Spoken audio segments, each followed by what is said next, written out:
Ẹ káàárọ̀, ẹ káàsán, ẹ káalẹ́ níbi tẹ́ bá ti ń wò mí. Gẹ́gẹ́ bí àṣà mi, nǹkan tí ò lè fúnyàn. Ọlọ́gbọ́n nìkan ni mo pè. Ẹni tó ní ọgbọ́n, tó ní àgbọ́yé, tó tún ní àròjinlẹ̀.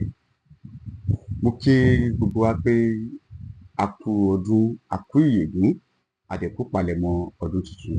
A bá wa láyé, a bá wa láàyè, a bá wa láàyè wá. Gbogbo àwa tí a dá ọjọ́ nǹkan ẹ̀yẹ sọ́nà, ó fẹ́ sílé ni, ó fẹ́ ṣèyàwó ni, ó fẹ́ kómọ ni. A bá wa láyé, a bá wa láàyè, a bá wa láàyè wá ní agbára Olódùmarè. Ọlọ́gbọ́n o, olóye o, mo fẹ́ kán ságbami ọ̀rọ̀. Ọlọ́gbọ́n nìkan ni kò fẹ́ dùn àti olóye. Kí ni ẹ̀sìn Yorùbá? What is Yorùbá people religion? Àkọlé ọ̀rọ̀ mi nìyí. Ọlọ́gbọ́n o, olóye o, ọ̀rọ̀ yìí máa pẹ̀ka gan. Ẹ́písòdù yẹn máa gùn gan. Ọlọ́gbọ́n o, olóye o, kò ní sú yín, kò ní rẹ̀ yín. Ní àkọ́kọ́, kí ni ẹ̀sìn Yorùbá? Tí o bá jẹ́ pé Christianity ni ẹ́, tó bá jẹ́ Muslim àbójó nífá, má fi etí ìfẹ́ tí o ní sí Ifá àbí etí ìfẹ́ tí o ní sí Muslim, Islam àbí etí ìfẹ́ tó ní sí Christianity gbọ́ ọ̀rọ̀ mi. Fi pé ìjẹ́ ọmọ ènìyàn gbọ́ ọ̀rọ̀ mi. Kí ni ẹ̀sìn Yorùbá? Yorùbá ò lẹ́sìn. Ọ̀rọ̀ tí mo máa sọ nípa ẹ̀, àkọ́kọ́ ni pé kí ni ẹ̀sìn Yorùbá? Máa yànnàná ẹ̀. Màá wá sọ pé kí la lè pè ní ẹ̀sìn Yorùbá tí a bá tiẹ̀ wá fẹ́ pe Yorùbá ní ẹ̀sìn, mo máa yànnàná ẹ̀. A máa wá sọ pé kí ni Yorùbá ń pè ní Ọlọ́run? Ṣé Yorùbá wà lẹ́sìn ni? Màá yànnàná ẹ̀. Ọlọ́gbọ́n o, olóye o, a fẹ́ bẹ̀rẹ̀. Kí ni ẹ̀sìn Yorùbá? Yorùbá ò lẹ́sìn. Kí nìdí tí a fi ní ẹ̀sìn? Ọlọ́gbọ́n o, olóye o, kò kí ń ṣe Yorùbá ni à ń jẹ́.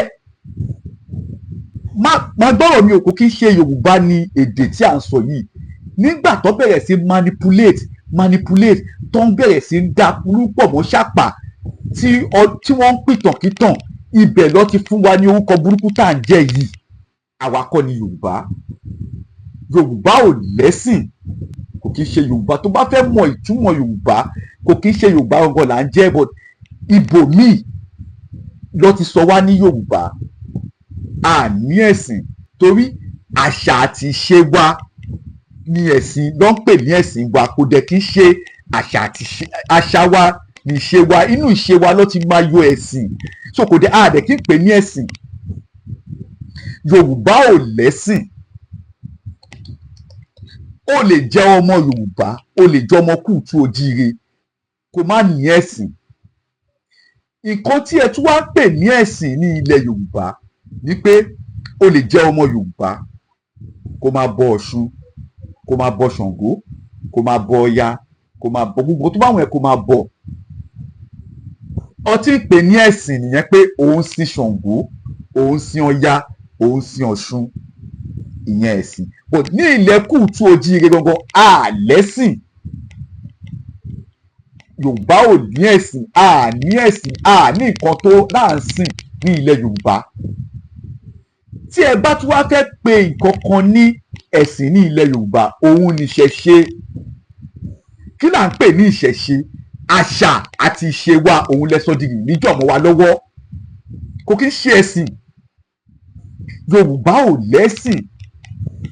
Onífá o, Ṣàngó, gbogbo tó wà ní Islam, Christianity, ẹ̀sìn. But Yorùbá ò lẹ́sìn. Tí ẹ bá wá fẹ́ pé kí ni Yorùbá wá ń pè ní Ọlọ́run, òun ni Olódùmarè. Òun ni Ọlọ́run Olódùmarè. Ẹni tó mọ code, code of code and uncode. Òun ló ń jẹ́ Olódù tó mọ àrè. Òun làwa ń pè ní Ọlọ́run. Kò kí ń ṣe Allah o, kò kí ń ṣe God o, kò kí ń ṣe Jesus o. Ní wọ́n sọ̀rọ̀ àwọn ọmọ Kúùtù Òjíire, àwọn ọmọ Yorùbá, àmọ́ nǹkan tó ń pè ní God, àmọ́ nǹkan tó ń pè ní Allah. Olódù tó mọ àrè ni àwọn baba ńlá baba wa mọ̀ sí, òun ló ń pe Ọlọ́run. So àwọn kò tó bá fẹ́ pé kí ni Ọlọ́run Yorùbá, kí ni God of Yorùbá, òun ni Olódù tó mọ àrè. Ìyẹn mo sì wá nu àkọ́kọ́ àti kejì o. Òun mo sì sọ̀rọ̀ nípa ẹ̀ pé Yorùbá ò ní ẹ̀sìn. ẹ̀sìn nǹkan tẹ́ lè máa pè ní ẹ̀sìn ní ilẹ̀ Yorùbá ni àṣà àti ṣe. Ìṣẹ̀ṣe la gbà, ìṣẹ̀ṣe la bá láyé. Nínú ọgbọ́n àti òye tí Yorùbá wa fi ń ṣe ìṣẹ̀ṣe ló fi jẹ́ pé atọ́nà wa ni Ifá. Mo fi sọ pé Ifá tẹ̀ ń wò yẹn, Ifá ju religion lọ. Nínú nǹkan tí Ifá mọ̀, religion wà ní nọ́mbà 251. Ọlọ́run bá ń gbọ́. Ifá tẹ̀ ń wò yẹn ó ju religion lọ. Ifá ò kì í ṣe ẹ̀sìn. Ọlọ́run, Ifá kò kì í ṣe ẹ̀sìn. Ọlọ́gbọ́n ò, olóye ò, Yorùbá ò ní ẹ̀sìn, a ní ẹ̀sìn. Àṣà àti ìṣe wa ló di ẹ̀sìn, lọ́sọ̀ọ́ di ẹ̀sìn mọ́ wa lọ́wọ́. Mo lè fẹ́ bọ Ṣàngó, kí n lọ bá àwọn oníṣàngó, àwọn tó ń bọ Ṣàngó kó bá mi bọ Ṣàngó. Mo lè fẹ́ bọ Èṣù, kí n lọ bá àwọn tó ń bọ Èṣù kó bá mi bọ Èṣù. Mo lè fẹ́ bọ Ọ̀ṣun, kí n lọ bá àwọn tó ń bọ Ọ̀ṣun kó bá mi bọ Ọ̀ṣun. Yes, èmi lè jẹ́ ọmọ ènìyàn, ọmọlúàbí ènìyàn, kíkọ jẹ́ ọmọ Yorùbá tí mi ò ní ẹ̀sìn. Kò dẹ̀ tó lè mọ̀, o máa ní láti lọ consult Ifá. Ifá ló máa sọ̀kọ̀ tó máa ṣe fún ẹ. Ẹ rí ọlọ́gbọ́n ò, olóye ò, olè ò ní ja àgbà kó má ṣe lójú fìrí. Pánsá ò fura pánsá já náà, àjà ò fura àjà jì, ó ní Yorùbá fura olè ló máa kó. A ti sọ àṣà àti ṣe wa dànù. Wọ́n ti manipulate àṣà àti ṣe wa fún wa. Wọ́n jẹ́ ká máa wo àṣà àti ṣe wa bí dẹ́wù. Wọ́n fẹ́ jẹ́ ká lọ wá ìtàn, wọ́n fẹ́ lọ ká máa lọ bí tó ti ṣẹ̀ wá. Báwo gbogbo nǹkan tí mò ń bá yín sọ yìí, mi ò sọ̀rọ̀ Ifá o, mi ò sọ̀rọ̀ Bible, mi ò sọ̀rọ̀ Kùránì o. Mò ń sọ̀rọ̀ ìjọmọlúàbí èèyàn, mò ń sọ̀rọ̀ pé láti ọ̀rọ̀ ẹnu tí àwọn bàbá wa filẹ̀ tó à ń pè ní òwe. Nítorí pé ẹ bìlífù pé àwọn bàbá ńlá bàbá wa wọn ò ní àkọọ́lẹ̀. Ẹ̀yin òyìnbó wá, ẹ manipulate, ẹ kọ ìtàn wa, ẹ kọ àṣà wa, ẹ kọ ìtàn wa bí ò ṣe wù wá. Ẹ tún máa wá mọ ẹni tó máa kọ ìtàn. Pòfẹ́sọ̀ kínní kan ló kọ ìtàn Yorùbá. Pòfẹ́sọ̀ yẹn ibo ló bí sí, ọmọ agboolé ibo ni, ibo ló ti kàwé. Ẹ tọ́ bí sí Amẹ́ríkà, ẹ tọ́ bí sí London, ẹ tọ́ bí sí ìlú Arab, ẹ tọ́ bí sí ìlú ìbò tó ṣe ó wá dàgbà síbẹ̀, ó wá padà mọ̀ pé ọmọ Kútú Òjíire lòun, ó wá kọ ìtàn wa lákọọ́lẹ̀. Tí ẹ bá fẹ́ mọ ìtàn ilẹ̀ Yorùbá, Ifá ló sọ ìtàn wa jù.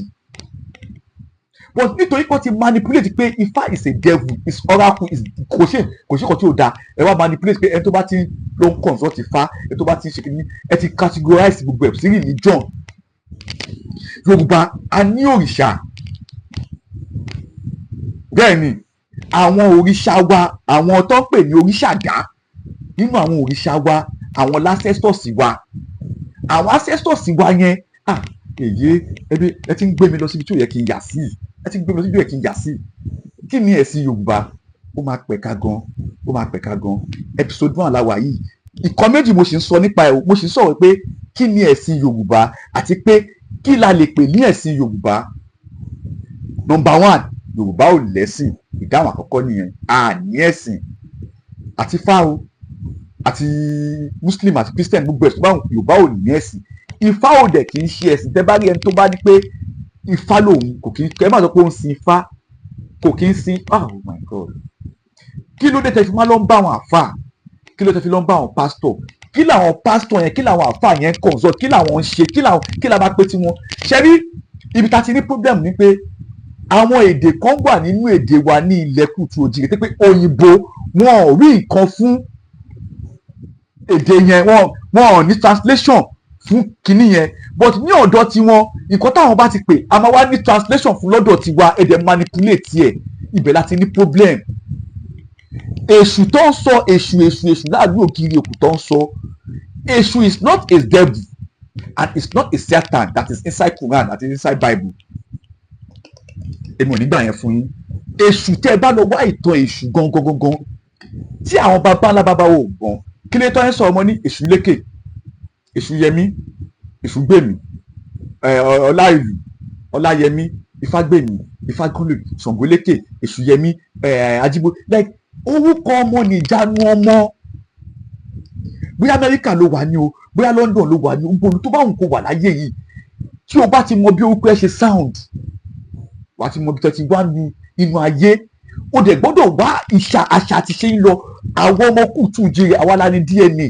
kò kí ṣe Yorùbá gbogbo là ń jẹ́ mo tún máa sọ̀rọ̀ ń pa ẹ̀ kò kí ṣe Yorùbá là ń jẹ́ níbi tó ti manipulate ẹ̀ torí ẹ̀ ló pé gbogbo ibi tó bá lọ láàyè tó bá fẹ́ kọ orúkọ ẹ lákọọ́lẹ̀ tó bá pronounce orúkọ ẹ bí ò ṣe wù ẹ stop wọn kó correct ẹ ọmọ ọ̀dọ̀ Ṣòkun lèmi jẹ́ tó bá ti ń lo ibì kan wà táwọn nìkan bá máa kọ̀nà Ṣòkun wọ́n máa kọ ONASH àwọn nìkan máa kọ ONASO bí orúkọ ẹ bá ṣe sound lóye kọjọ kan àwọn people yẹn bẹ̀rẹ̀ sí manipulate wọ́n bẹ̀rẹ̀ sí borúkọ wa jẹ́ àwọn tó bá máa jẹ orúkọ máa pàtó ẹlòmíì náà wà ẹni tí ò fẹ́ ará Ìjẹ̀bú ọmọ Ọ̀ṣun tí ò fẹ́ ọmọ Èkìtì ọmọ Èkìtì tí ò láìkọ ọmọ Ọ̀yọ́ tí ò láìkọ ọmọ Oǹdó ọmọ Oǹdó tí ò láìkí ọmọ ẹ wá bẹ̀rẹ̀ sí bára ẹ wá pàtàkì kí tàn tí ẹ bá lọ wo nǹkan tí Ifá sọ gẹ́gẹ́ bí Ifá ṣe sọ gan Ọọ̀ni of Ifẹ̀ òun ni olórí aládé Ọọ̀ni ò kì í dádé òun ni priest gbogbo àwọn òòṣà wa ní ilẹ̀ Kútú Òjìrì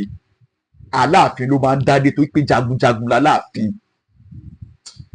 ẹ̀rí another topic mo ò fẹ́ yà a sì ń sọ̀rọ̀ pé kí ni ẹ̀sìn Yorùbá kí ni nǹkan tá a lè pè ní ẹ̀sìn Yorùbá ò lẹ́sìn nǹkan tí a tún lè pè ní ẹ̀sìn Yorùbá ní ìṣẹ̀ṣe ò dẹ̀ kì í ṣe ẹ̀sìn ìṣe wa àṣà àti ìṣe wa nìyẹn àṣà àti ìṣe wa láì pè lẹ́sìn wa mo jí lówùúrọ̀ mo bu omi mo tálẹ̀ mo ta ẹnu mo fi wúre mo jí lówùúrọ̀ mo mú ọtí mo tálẹ̀ mo ta ẹnu mo fi wúre ẹ wá ní mò ń bọ̀ ògùn mò ń bọ̀ ṣá mo ń ṣe ìvù mo ń ṣe ṣíríkù kí ló ṣẹlẹ̀ go and make your findings lọ wá àṣà àti ìdílé àṣà àti ṣe ìdílé yín torí pé o ti gba Islam torí pé o ti gba Christianity torí pé o ti ọmọ onífá ni bàbá ẹ̀ dẹ̀ jẹ́ ta òfin o ti rí lọ wá àṣà àti ṣe yín don't come and tell me pé nítorí pé nígbà tí Islam